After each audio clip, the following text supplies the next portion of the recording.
सबके तिलक लगाए जा रहे थे। महाराज परीक्षित को डसने के लिए इधर वो तक्षक नांग चला है,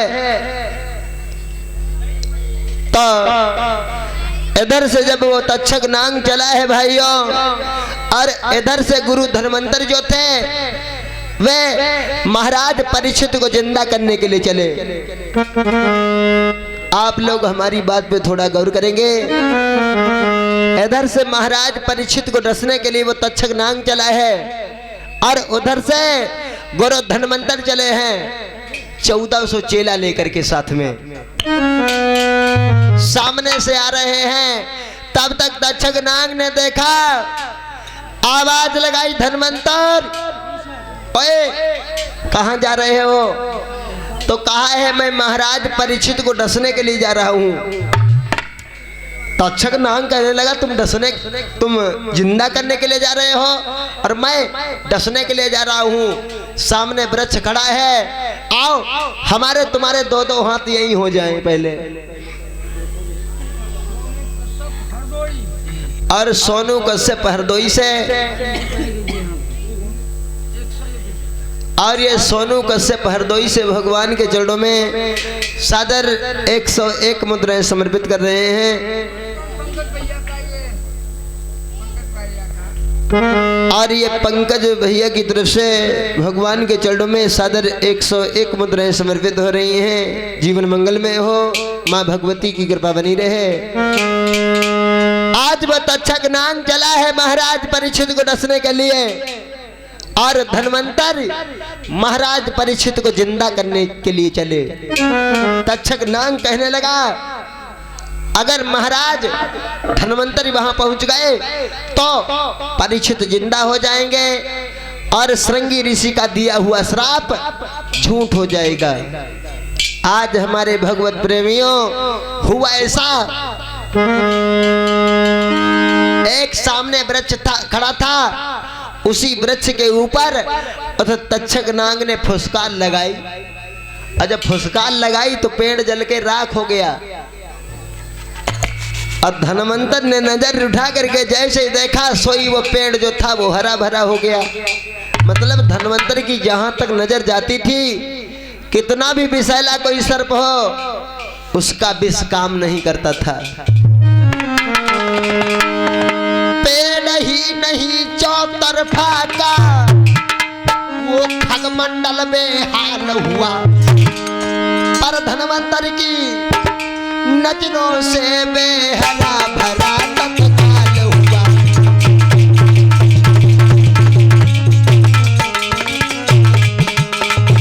आज जैसे ही तक्षक ने फुसकार लगाई है, पेड़ जल करके राख हो गया, और धन्वंतर ने नजर उठा करके देखा, पेड़ हरा भरा हो गया।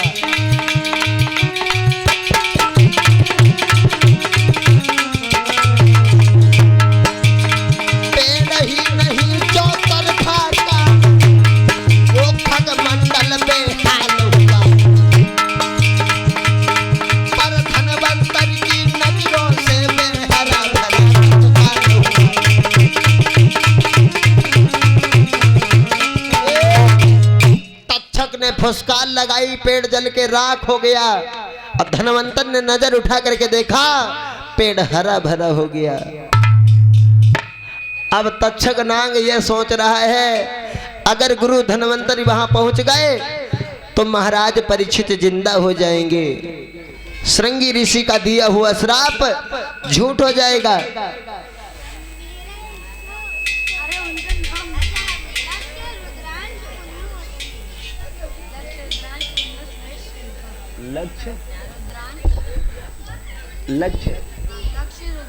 लक्ष्य और रुद्रांश भैया ये पुन्नू और पुन्नू इनकी तरफ से,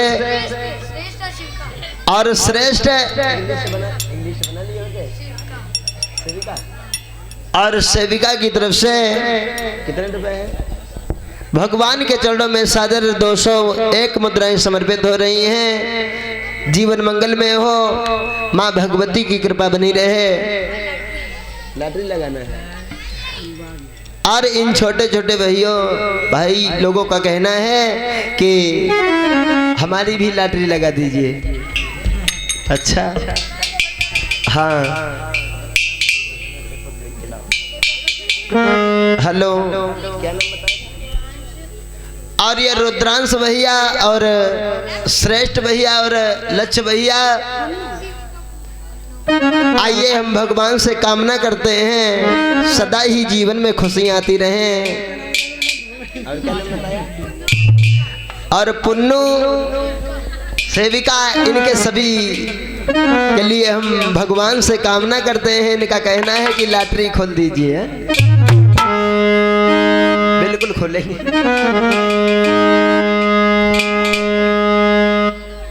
हेलो, इनकी 7 लाख की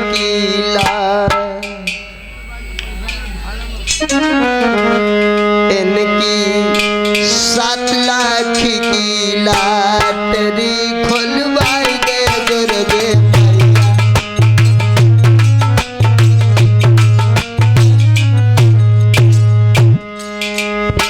श्रेष्ठ भैया के लिए हम भगवान से कामना कर रहे हैं। और रुद्रांश भैया और लक्ष्य भैया के लिए हम भगवान से कामना कर रहे हैं इनकी 7 लाख की लॉटरी खुलवाई दे दुर्गे मैया,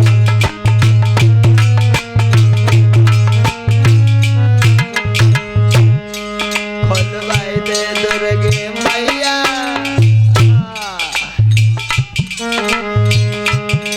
खुलवाई दे। और भैया का कहना है पुन्नू और सेविका भी बाकी हैं, बाकी कोई नहीं रहेगा। इनकी 7 लाख की लॉटरी खुलवाई दे दुर्गे मैया। ये छोटे छोटे बच्चे जो हमारे करीब में खड़े हुए हैं, मैं भगवान से प्रार्थना करना चाहूँगा सदा ही जीवन में खुशियाँ आती रहें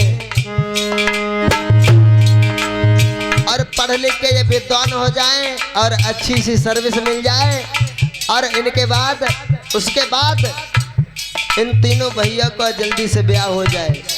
हम भगवान से कामना कर रहे हैं पढ़ लिख के विद्वान हो जाएं और उसके बाद सर्विस इनकी लग जाए और फिर बाद के बाद इनको ब्याह हो जाए जल्दी से। बता रहे शादी नहीं करना है, नहीं करोगे। हम भगवान से कामना कर रहे हैं छोटे छोटे बच्चों के लिए इनकी 7 लाख की लॉटरी खुलवाई दे दुर्गे मैया।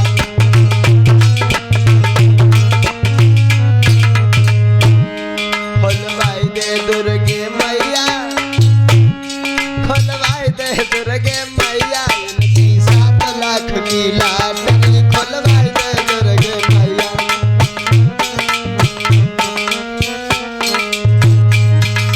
और कहना चाहूंगा मैया भगवती से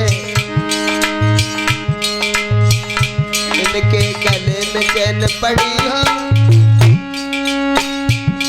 इस स्कॉर्पियो द्वार खड़ी हो,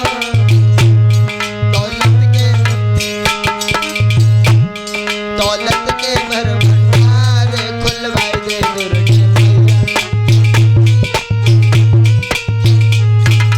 बोलिए गोविंद भगवान की। आज इधर जब तक्षक नाग ने फुसकार लगाई है तो पेड़ जल करके राख हो गया और धनवंतर ने नजर उठा करके देखा पेड़ हरा भरा हो गया।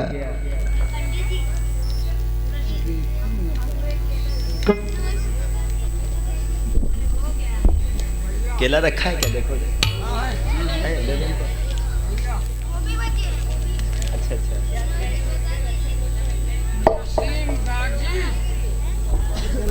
और नसीम गाजी की तरफ से भगवान के जड़ों में सादर 51 मुद्राएं समर्पित हुए हैं।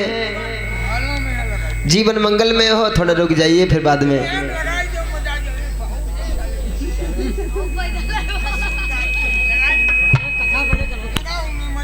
हेलो, हाँ भी बोलिए गोविंद भगवान की। क्योंकि टाइम भी हो रहा है, थोड़ा रुक जाइए, भी ये कथा हो जाए थोड़ा, उसके बाद में बोल देंगे, कोई दिक्कत नहीं है। हेलो। इधर श्री सुखदेव जी उत्तरानंदन परीक्षित से बोले, राजन परीक्षित, अब धन्वंतरी वो तक्षक नाग मालूम क्या सोच रहा है, अगर गुरु धन्वंतरी वहां पहुंच गए तो परीक्षित जिंदा हो जाएंगे। क्या किया है, रास्ता में वो तक्षक नाग सोटा बनकर के लेट गया। धन्वंतरी ने देखा कि सोटा बड़ा अच्छा है पड़ा, उठा ले, उठाया, पीठ में खुजली लगी, सोई पीठ खुजलाने लगे। आज वो सोटा से तक्षक नाग बन गया और धन्वंतरी की पीठ में डस लिया है। और धन्वंतरी की जहां तक नजर जाती थी वहां तक कोई विष नहीं रहता था, चाहे जितना विषैला नाग काट के गया हो। आज जब तक्षक नाग ने पीठ में डस लिया है, अब नजर धन्वंतरी की जाए तो कैसे जाए पीठ पे। तो धन्वंतरी कहने लगे, चेलाओ ऐसा करो, तुम हमें जमीन के अंदर गाड़ दो और 3 महीना तक हमारे ऊपर तुम ढाक बजाओ, तब हम जिंदा हो जाएंगे। अब चेला लोगों ने गुरु धन्वंतरी को जमीन के अंदर गाड़ दिया और उनके ऊपर चेला लोग ढाक बजाने लगे। कैसे ढाक बज रही है, अरे मीठी बोली कोई लगी, सुन कौवा रे मीठी बोली कोई लगी, सुन कागा रे जगया पनो करी ले।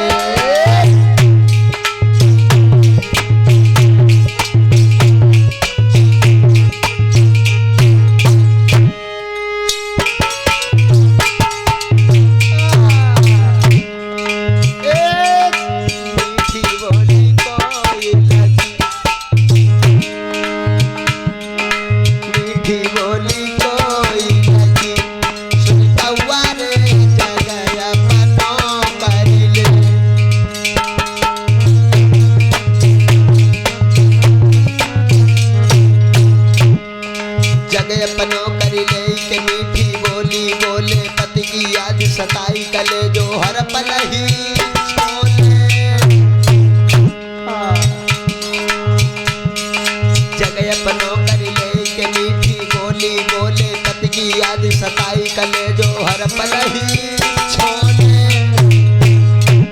जब बोले मधुरी वाणी मेरे पिया गए परदेस याद में बिकल भई महारानी, गोइया मीठी बोली कोई लगी, सुन कौवा रे मीठी बोली कोई लगी, सुन कागा रे जगया पनो करी ले।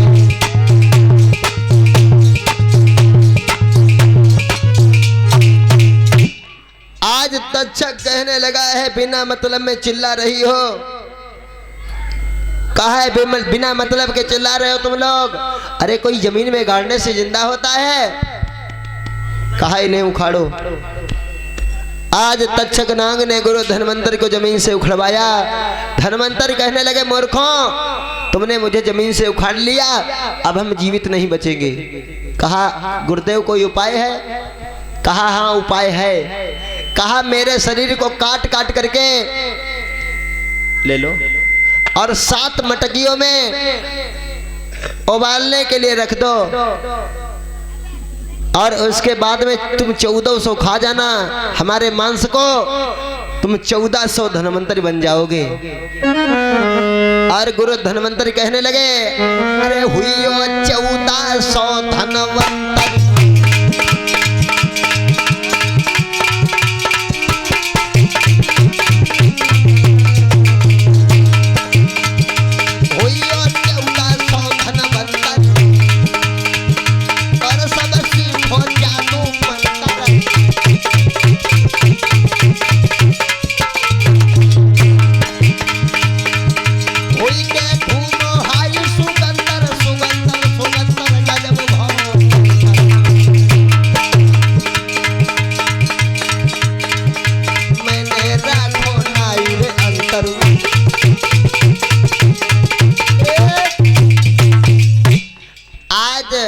धनवंतर के शरीर को काट करके 7 मटकियों में उबालने के रख दिया है।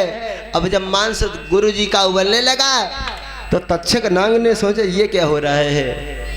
कहा है मूर्खों ये क्या हो रहा है। तो कहा गुरु जी का मांस पक रहा है, हम लोग खाएंगे, हमें धनवंतर बनना है। तक्षक नाग कहने लगा मूर्खों, किसी ने आज तक गुरु जी के मांस को खाया? कहा है ये मटकी जो है गंगा जी में फेंक दो। आज गंगा जी में वो मटकी जो थी उसको फेंक दी है। 7 मटकियां जो थी फेंक दी, 6 जो थी वो जल में डूब गई, एक जो है वो बहती हुई जा रही है। कहां पहुंची? इधर बंगाल की एक धोबिन जो थी वो अपने पति से लड़ाई झगड़ा करके आई थी गंगा जी में डूबने के लिए। तब तक उसने देखा है कि सामने ये मटकी आ रही है। सोचा मरूंगी बाद में, पहले इस मटकी में देख ले क्या है। देखा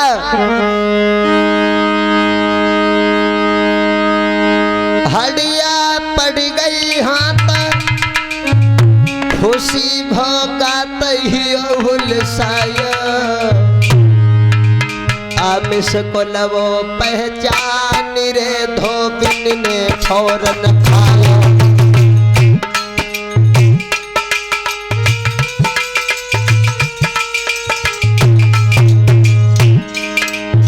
आज उस धोबिन ने जब गुरु जी के मांस को खाया है तो तीनों लोग उसकी नजर में आने लगे हैं। खाता ही खाना एक रंग अनोखो ढंग नजर में आयो, नजर में आयो। भाई जादू में निपुण समय सिखलायो। आज वो धोबिन जो थी जादूगरनी बन गई और बंगाल की हर स्त्री को उसने जादू सिखाया है। और जादू सीखने वाली महिलाएं कछु कुंवारी है, कछु ब्याही है, उन्हें जादू रही सिखाई है।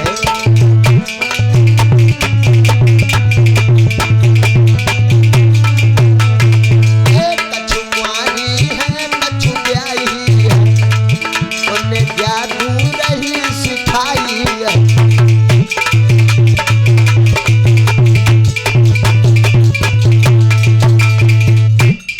गुरु जी के जब मांस को खाया है उस धोबिन ने, तो उसके दिमाग में तीनों लोग आने लगे। उसने बंगाल की हर स्त्री को जादू सिखाया।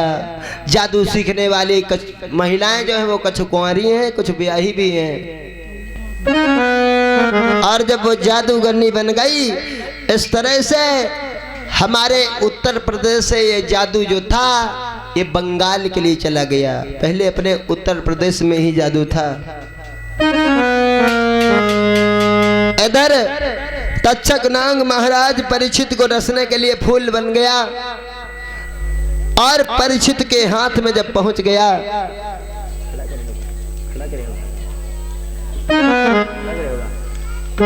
और परीक्षित महाराज खड़े हो जाइए। हेलो। और तक्षक नाग जो था वो फूल बन गया और महाराज परीक्षित के हाथों में पहुंच गया।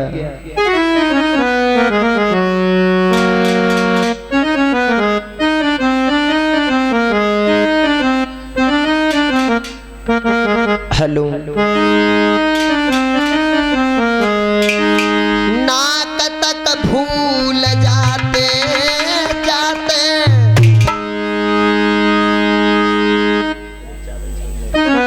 नाक तक भूल अरे जाते जाते आ पहुंचा काल महीपति का। अरे तक्षक द्वारा दे हांत हुआ पर सम्राट परीक्षित का।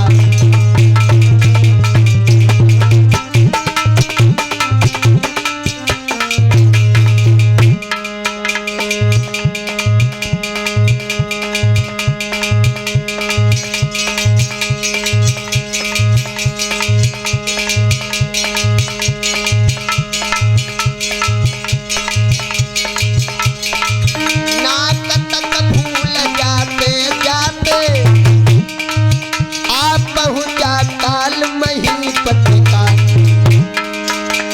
परीक्षक द्वारा देहांत हुआ वहाँ पर सम्राट परीक्षित का।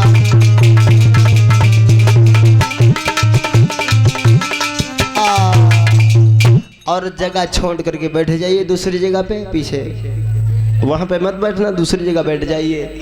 आज उस तक्षक नाग ने महाराज परीक्षित की नाक में डस लिया। नाक जो थी वो परीक्षित की कच्ची रह गई थी, मांस की, और सारा शरीर जो था वो वज्र का हो गया था परीक्षित का। भागवत की कथा को सुनते सुनते और यहाँ पर शंका ये बनती है कि नाक ही खाली ये मांस की क्यों रह गई थी। और आप लोग थोड़ा शांति बनाए रखेंगे सब लोग। महाराज परीक्षित की केवल नाक ही मांस की रह गई थी, सारा शरीर जो था वो वज्र का हो गया था। भागवत की कथा को सुनते सुनते तो महाराज परीक्षित को कथा में एक जगह पर शंका हो गई थी। इसी वजह से उनकी नाक जो थी वो मांस की रह गई थी, नहीं तो वो भी वज्र की हो जाती। शंका क्या हुई थी? महाभारत की कथा सुना रहे थे श्री सुखदेव जी, और जब महाभारत की कथा सुना रहे थे सुखदेव जी कहने लगे, राजन परीक्षित, भीम ने जो हाथी आकाश मंडल में छोड़े हैं वे हाथी आज तक आकाश मंडल में ही मंडरा रहे हैं, दोबारा पृथ्वी के ऊपर नहीं आए, अंतरिक्ष में ही हैं। इस बात के ऊपर महाराज परीक्षित को शंका हो गई थी, इसलिए उनका सारा शरीर तो वज्र का हो गया था, लेकिन उनकी नाक जो थी वे मांस की रह गई थी। इसलिए भागवत की कथा को सुनने के लिए जब आए तब किसी प्रकार का कोई अभिमान, कोई द्वेष की भावना नहीं होनी चाहिए। और ये श्रीमद् भागवत कथा, बोलिए श्रीमद् भागवत महापुराण की, परीक्षित महाराज की। ऐसी है ये श्रीमद् भागवत की कथा, जिसको महाराज परीक्षित ने श्रवण किया। उनके लिए आकाश मंडल से विमान आया और आकाश मंडल पर आत्मा बैठ करके, विमान पर आत्मा बैठ करके आकाश मंडल के लिए चली गई। बोलिए परीक्षित महाराज की। ये भागवत की कथा भाष्य भक्ति, भाष्य भक्ति, गा से ज्ञान, वा से वैराग्य और ता से तृप्ति यानी मुक्ति। जो इस कथा को मन से श्रवण करता है उसके जन्म जन्मांतर के पाप पुण्य में बदल जाते हैं। महाराज परीक्षित को पता ही नहीं चला उनकी मृत्यु कैसे हुई। बोलिए राजा रामचंद्र भगवान की। आप लोग थोड़ा तेज आवाज में जयकारा बोल लो एक बार।